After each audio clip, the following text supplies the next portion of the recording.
Aujourd'hui, à Logo et compagnie, je reçois Vicky Vien de l'École bilingue Notre-Dame de Sion. Nombre d'employés 45, en poste depuis 1 an, secteur d'activité éducation situé à Ville-Saint-Laurent. Bonne écoute! Bonjour à tous et bonjour à toi, Vicky! Bonjour! Comment vas-tu aujourd'hui en cette belle journée?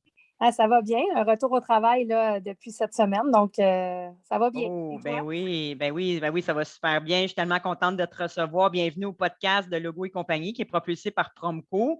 Aujourd'hui, je vous dis vraiment, on a une invitée spéciale. Moi, je l'appelle mon invitée spéciale parce qu'elle n'est pas à la tête d'une entreprise, si on veut, mais c'est une entrepreneur pure dans l'âme. Je la connais depuis des années.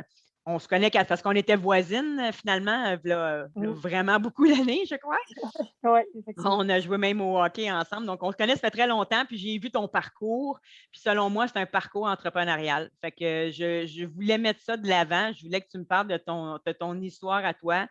Alors, si tu me permets, on va aller déjà dans le vif du sujet. Dans le fond, tu es directrice actuellement de l'École bilingue Notre-Dame de Sion qui est à Ville-Saint-Laurent, comme je disais en Exactement. introduction. Mhm. OK. Puis, ça fait 1 an, c'est ça? Exactement. Ça fait 1 an aujourd'hui, en fait, dans OK. cette semaine-là. Oui. Ah bon, super, c'est super pour le retour, ça. Mais si je peux me permettre, j'aimerais ça que tu me fasses un petit tour de ton historique à toi. Tu sais, c'est pas l'historique derrière l'entreprise, mais c'est l'historique derrière l'humain que j'aimerais vraiment connaître aujourd'hui. Fait que, raconte-moi donc, c'est quoi l'histoire de Vicky? D'où c'est que c'est parti, ça, ce petit bout d'entrepreneur-là, ce petit bout de femme-là?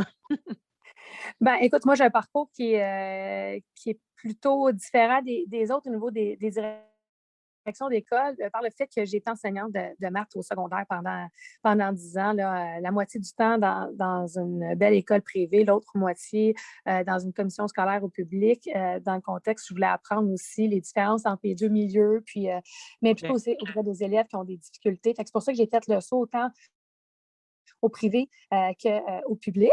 Par la suite, ben, c'est comme un concours de circonstances. Je suis quelqu'un qui avait relativement la facilité à l'école, ce qui faisait que je poursuivais mes études au niveau de la maîtrise.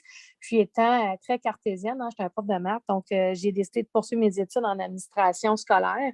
Et OK. bonhomme à l'an, ce qui est arrivé, c'est que j'ai un directeur d'école qui m'a dit: Écoute, Vicky, j'aimerais ça que tu remplaces une direction adjointe pendant une semaine ou quelque chose comme ça. Il y avait une problématique quelconque à l'école où il manquait 2 directions adjointes en même temps parce qu'elle est en formation et autres. Et moi, mon réflexe, c'était de dire: Ben, mais pas pantoute, c'est pas ça que je veux faire du tout. Moi, je suis un Mhm. prof, puis là, tu m'enlèves des périodes, puis qu'est-ce que je vais faire là? Finalement, il m'avait convaincu en me trouvant un remplaçant, puis j'ai eu la piqûre, j'ai adoré ça. J'ai remplacé pendant une semaine. À mon retour comme enseignante, ben, j'étais nommée comme enseignante ressource pour aider mes pairs et tout. Ce qui fait que j'ai touché là, bon, tout ce qui est accompagnement des autres enseignants et des élèves en difficulté de façon graduelle, mais dans un contexte qui était tout le temps positif où les gens ils venaient vers moi. Je n'étais pas dans un contexte de supérieur immédiat ou autre. Ce qui fait que ça m'a permis tranquillement d'apprécier ces nouvelles fonctions-là. Puis, bon, OK. à la fin de l'année scolaire, j'ai appliqué pour un poste de direction. Puis, bon, à la même journée que j'ai su que j'avais le poste, j'ai appris que j'avais le cancer. Ce qui fait que Ah, j'ai décidé, bien évidemment, de refuser le poste. Puis, je me suis concentrée sur mes traitements de chimio. Puis, à ce moment-là, bien, c'est là que j'ai décidé que j'étais pour faire les choses un peu différemment en éducation. Ce qui fait qu'à mon retour comme enseignante, j'ai décidé de tout laisser tomber, d'aller donner mon temps à l'EUCAN, qui est un organisme qui vient en aide aux enfants là, traités pour le le cancer. cancer, oui. Et ils mettent en place une structure, dans le fond, d'accompagnement pour les intervenants en milieu scolaire. L'expérience que j'avais eue d'aider les adultes, les gens qui travaillent avec les élèves qui ont des difficultés, ben, dans le fond, ça m'a ouvert vers toutes les possibilités. Puis là, ben, l'ayant vécu moi-même, j'ai eu comme un cancer d'ado à l'âge adulte, ce qui faisait que je comprenais très, très bien les enfants qui passaient à travers les traitements. Et puis, OK. j'ai décidé de terminer ma maîtrise dans ce domaine-là, donc en administration scolaire, mais plus spécifiquement pour les enfants qui traversaient justement une phase là, de maladie qui était potentiellement mortelle. Donc, comment qu'on fait dans une école pour arrimer la scolarisation d'un enfant qui est présent des fois, qui va être scolarisé à la maison. Là, dans le temps, Zoom et tout ça Hmm. n'existait pas.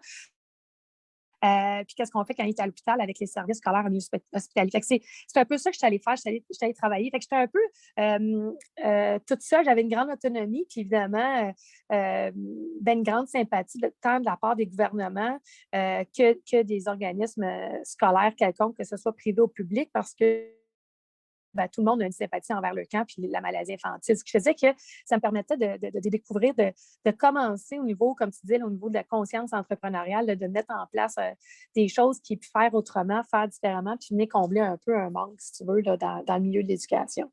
Ah ouais. Ouais. Ça me donne des frissons. J'avais l'impression de vraiment de faire une différence, mais à un moment donné, il y avait comme des limites. Fait que là, je me disais, si je veux vraiment aller toucher plus, j'ai réappliqué à la commission scolaire Marguerite Bourgeois, qui avait une excellente réputation au niveau du suivi, au niveau des élèves qui sont en difficulté, puis j'avais le goût d'aller apprendre. Ce qui fait que j'ai posé ma candidature pour un poste d'enseignante, et puis on m'a offert un poste de direction adjointe dans une école à Saint-Laurent. Une belle école avec des classes, justement, où il y avait des élèves intégrés, là, des élèves TSA qu'on appelle, là, qui ont un trouble du spectre de l'autisme ou qui ont une déficience intellectuelle moyenne à sévère. Donc, il y avait des classes spécialisées, il y avait des élèves intégrés. Donc, ça venait rejoindre vraiment mes intérêts. Et puis, rapidement, j'ai été intérimaire à la direction. Puis, depuis ce temps-là, ça va faire 12 ans maintenant, là, je suis directrice d'école. Donc, pas n'importe quelle école. Tu as vraiment même bâti une école de zéro, là. L'école au Trésor du Boisé, là, c'est une nouvelle école à Ville-Saint-Laurent. Puis toi, comme j'ai lu, tu as acheté le premier crayon, puis tu t'es occupé des plans aussi, là. C'est vraiment un beau projet, ça, là. Oui, bien c'est ça. En fait, mon deuxième mandat comme directrice, c'était d'ouvrir une école primaire dans le même quartier, si on veut, dans Saint-Laurent toujours. Oui, exactement. Il y avait des débordements d'élèves, là, comme on voit dans plusieurs écoles à Montréal. Et puis, il y avait une construction d'école. Et puis, j'étais allée m'asseoir avec le directeur général à l'époque, M. Sylvain, pour essayer de le convaincre de m'octroyer ce beau défi-là. Puis, bon, il a accepté, ce qui fait que je me sentais, comme je disais, comme Émilie Bordelot, là, qui arrive dans son école. Puis, faut tout qu'on planifie, il n'y a rien. Puis, comme enseignant, on n'a pas, puis même comme gestionnaire, en éducation, on doit être capable de faire un peu de tout, mais on n'est pas spécialiste de rien, ce qui fait que ça grandit encore mon champ de compétences, tout ce qui est ressources matérielles, ressources informatiques, mais mettre en place une équipe aussi, de bâtir de zéro. Puis on parle d'une grosse école. Là, quand j'ai quitté pour venir rejoindre l'équipe de l'école bilingue Notre-Dame-de-Sion, il y avait 122 employés à Trésor-du-Boisé, ce qui fait que c'était assez gros, là, près de 900 élèves, une très, très belle école. On est très fiers de l'équipe qu'on a bâtie, du travail qui est fait là-bas. Là, une excellente école. Puis, comme on dit, on l'a bâti de rien. Puis, à travers ça, je me suis impliquée au niveau de ma communauté. Donc, je me suis liée d'amitié avec des gens de la communauté pour bâtir, entre autres, un magazine qui circulait dans le contexte. Alors, moi, ce que je venais apporter, en fait, mon apport à ce magazine-là, c'était tout l'aspect éducation sociale, si on veut. Ce qui me permettait aussi d'aller chercher pour le magazine des commanditaires, apprendre à aller faire valoir justement le bien fondé de ce magazine-là auprès d'autres entrepreneurs locaux. Et que ça aussi, c'était vraiment une très, très belle expérience. J'ai beaucoup aimé ça. Puis à travers ça, j'ai fait vivre avec mes élèves aussi, puis mes enseignants. On a mis en place des projets entrepreneuriaux, entre autres. On avait des entreprises dans l'école Ah oui, j'ai lu ça. Wow. Bon, autant des choses qui nous permettaient de vendre des produits, mais aussi des idées différentes pour gérer, par exemple, les objets perdus dans l'école via une entreprise, un site web où est-ce que le parent pouvait pas magasiner, mais retrouver les objets, parce qu'on avait une équipe qui venait prendre les photos qui alimentaient ce site-là, qui venait remettre aux élèves les objets perdus, etc. Ça, c'était génial. assez intéressant. Là. Ça, c'est des projets comme ça qui donnaient le goût aux élèves de s'impliquer et de faire autrement. Tu sais, moi, c'est un peu ça que je le vois. L'entrepreneuriat, c'est de dire qu'on a besoin de faire les choses autrement. Puis en éducation, on en a besoin parce qu'on a tendance à vouloir rester dans ce qui fonctionne. Puis c'est un défi de venir changer un peu la mentalité là, dans ce domaine-ci. Là. Ah non, vraiment, vraiment, tu es tout un entrepreneur. Quand on dit une école vient te chercher vraiment pour la relancer, c'est un peu ça. Là, il y en a peu dans le domaine, là, mais c'est comme tu es réputé, puis tu donnes même des conférences, je crois. Hein? Ben oui, en fait, c'est qu'à travers tout ça, moi, je crois beaucoup à l'importance de rester un peu à l'affût de ce que la recherche dit. Tu sais, on appelle ça les sciences de l'éducation. Hein. C'est pas vrai qu'on est avec ce qu'il faut pour être enseignant ou on doit rester à l'affût, on doit voir qu'est-ce qui fonctionne vraiment. Donc, moi, je me suis toujours attardée là, via des programmes universitaires à savoir qu'est-ce que la recherche dit. Donc, encore jusqu'à maintenant, je continue mes études, soit avec le HEC ou une mise à jour au niveau administratif, soit avec la TELUC, avec Bissonnette Richard, entre autres, sur tout ce qu'on dit de c'est quoi l'école efficace, c'est quoi la gestion efficace d'un établissement, comment on gère efficacement les comportements des élèves et tout. Si bien que ben, je m'implique aussi au niveau de charge d'encadrement avec la TELUC, mais j'ai aussi eu l'opportunité, la chance incroyable d'aller travailler avec des écoles au Bénin, donc des Ben oui. conférences en Afrique, en Chine, dans le même contexte, pour voir qu'est-ce qui se faisait ailleurs au niveau de l'entrepreneuriat étudiant, entre autres. C'est quoi au niveau culturel, au niveau, comme je disais, faire différemment, mais pas juste essayer des choses, mais vraiment se baser sur des principes qui ont démontré leur preuve là, de voir ce que Mhm. la recherche dit. Donc, ben, c'est ce qui me permet, on est chanceux au Canada, on a déjà des bons concepts. Si je prends au Nouveau-Brunswick, là, les écoles communautaires entrepreneuriales, là, c'est très développé. Là, la communauté au complet s'implique dans les écoles. Là. C'est ce qui fait en sorte que l'école est au centre quasiment du village ou de la ville. Là. Donc, OK. c'est des choses qu'on doit apprendre, là, même dans un contexte comme à Montréal où il y a plusieurs écoles, puis il y a plusieurs quartiers, mais ça vaut la peine d'aller voir comment on peut intégrer certains projets à notre manière, mais comment on peut le rendre intéressant. Là. Ouais, c'est pas pour rien que tu as reçu bien des prix, je pense, hein? Non, ben là, ça, c'est jamais l'histoire d'une personne, là, des prix, c'est des équipes là, Ouais, c'est bien qui dit. nous appuient. Là, c'est honnêtement, le prix pour moi n'est pas important, là, c'est vraiment juste au niveau de l'équipe Ouais, c'est une belle d'avoir une reconnaissance, c'est reconnaissance. ça. Mais tu as toujours été bien Ouais, c'est entouré, je ça. pense, puis ça C'est fait, ça. ça fait le succès de l'entrepreneur que tu es aujourd'hui. Tu as un sens vraiment d'innovation aussi. Tu as même changé le nom d'une école, le logo d'une école, je crois. C'est de l'innovation, ça, là. Ouais, ben, C'est l'idée, pur c'est et dur. d'avoir une équipe qui est solide. Fait que si là, tu fais référence à une école où il y avait deux édifices, les gens travaillaient pour la même école, mais comme ils travaillaient dans des édifices différents, ben, leur sens d'appartenance appartenait à l'édifice et non l'école. Donc, au niveau de la continuité, c'était plus difficile. Donc, OK. on a travaillé là-dessus, mais avoir une vision commune aussi de voir avoir deux édifices, mais les élèves passent d'un endroit à l'autre, qu'est-ce qui va être commun, comment notre pédagogie va être influencée. Et c'est des choses comme ça qu'il faut aller voir, mais comme tu dis, j'ai été chanceuse ou du moins accompagnée par les bonnes personnes. On parle de commission scolaire qui a une très grande réputation, le Marguerite Bourgeois qui forme très bien ses gestionnaires aussi. Ouais. J'ai été bien formée de par aussi les gens qui m'ont accompagnée dès Mhm. ma sortie de l'université. Faut être capable d'identifier les bonnes ressources, mais mettons que j'ai été gâtée. Là. Ouais, oui, c'est sûr. Puis Vicky, à travers tout ça, elle trouve même le temps d'aider les autres entrepreneurs à se développer. Moi, je me rappelle, il y a plusieurs années, j'avais fait un catalogue de campagnes de financement pour les écoles, puis je t'avais partagé ça. Puis toi, ben, ça a été automatique, tu as partagé ça à toute la commission scolaire Marguerite Bourgeois, puis ça a fait des petits. Là, je suis rendue dans plusieurs commissions scolaires juste à cause de ce catalogue-là que toi, tu m'as aidé à partager. On en parlait tout à l'heure, puis je pense pas que je t'en avais parlé qu'à quel point ça avait propulsé mon entreprise au niveau scolaire, là, au niveau de l'éducation. Non, mais Mais c'est ça. Ben, tu sais, quand tu dis que tu t'entoures du bon monde, toi, je veux dire, tu avais des produits, tu as l'attitude, tu comprends. Tu sais, en éducation, on peut des fois être pressé. Tu sais, je sais, des fois, on s'écrit des courriels, c'est deux mots. Là. Merci, bye. on est assez Euh, expéditifs toutes les euh, deux. Ouais. genre, tu sais, j'ai besoin de ça pour telle date. Tu sais, il y a à peine le bonjour et autres. Puis Et voilà. faut que les gens. Faut des gens comme toi qui disent ben c'est pas pour être bête ou autre, mais c'est parce que tu sais, dans une journée, on gère à peu près tout. Fait que quand on voit, tu sais, moi je t'ai rencontré d'un point de vue personnel comme voisine, après ça, comme entrepreneur aussi, tu as les produits, tu as, ce qu'il faut. Je veux dire, moi, je n'ai jamais eu de plainte à ton égard, ni mes collègues, Mhm. ni ma part. Le produit arrive, il est prêt, tout est beau, c'est pas compliqué. Ce qui fait que, ben oui, c'est sûr qu'une ressource comme toi, dans le réseau, on se les partage. Fait que On se moi, les je ne le partage. savais pas. Ben, tu sais, tant mieux. Ben, Contente que mes merci. collègues ici. Merci Pas vraiment. pour Non, toi. Là, c'est J'ai toujours essayé d'innover dans le domaine scolaire avec des idées originales. Puis c'est justement qu'est-ce que je m'apprête à faire ici. C'est tout le temps un petit challenge que je me donne dans chaque podcast. C'est de poser la question à mon invité, c'est quoi son plus grand enjeu actuellement dans son domaine? Puis toi, ben, dans le domaine de l'éducation, tu me disais que c'était la pénurie de personnel, puis le COVID, évidemment, là, Ah le COVID. Fait que ça m'a amené à penser à des idées. Qu'est-ce que je pourrais y proposer comme idée pour se démarquer, si on veut, ou pour répondre à son enjeu, finalement? Si je regardais la pénurie de personnel, ben, je t'ai posé la question, c'est-tu qu'il n'y a pas d'enseignants qui vont étudier? Tu me disais non, mais c'est d'aller les chercher pour venir travailler dans mon école à moi, dans le fond.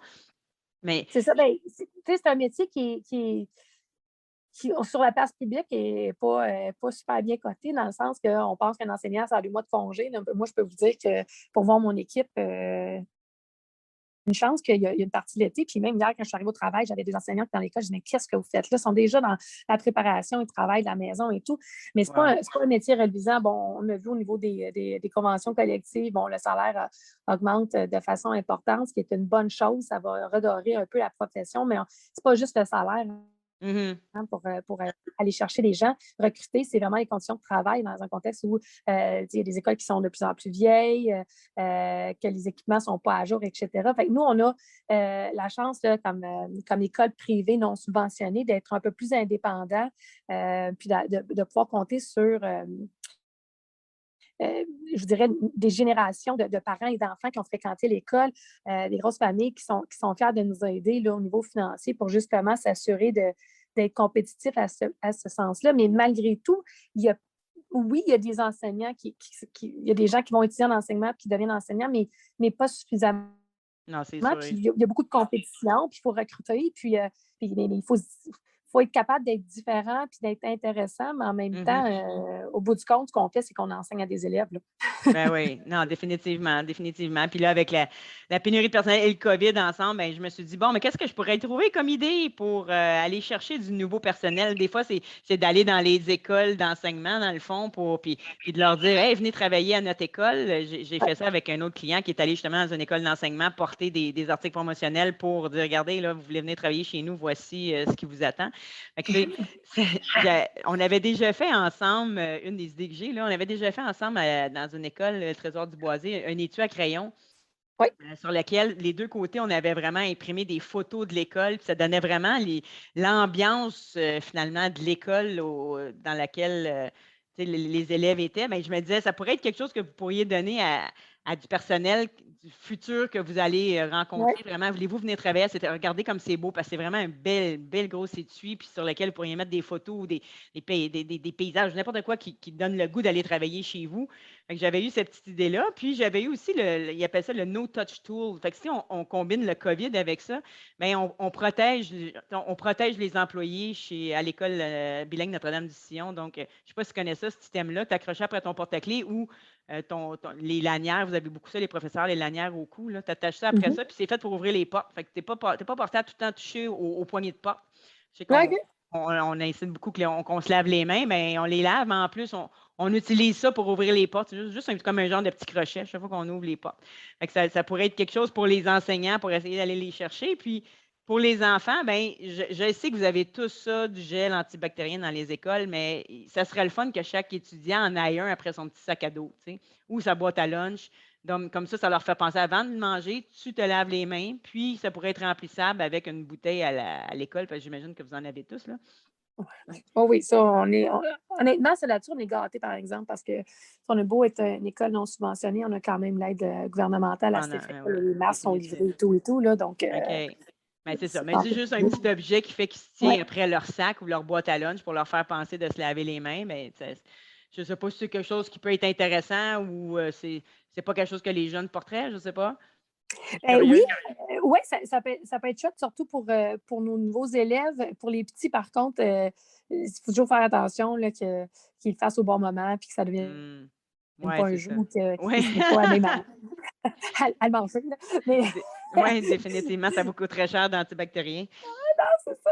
Mais oui, c'est cute. Les enfants, ils aiment ça, le sentiment d'appartenance, là, autant pour le personnel que les enfants. C'est Et voilà. super important. Puis c'est comme ça qu'on va les chercher. Puis, tu sais, des petites choses comme ça fait en sorte qu'après ça, ils parlent aussi beaucoup de l'école, ce qui fait que, bon, on parle recrutement Et du voilà. personnel enseignant, entre autres, mais il y a aussi notre côté marketing pour recruter nos élèves. Fait que c'est sûr que dans le quartier, quand les enfants se présentent avec des objets comme ça ou comme on a Ah, t'as eu des ça où, t-shirts toi? comme on Ah, avait c'est fait donc bien le ou des fun. choses comme ça, Et voilà.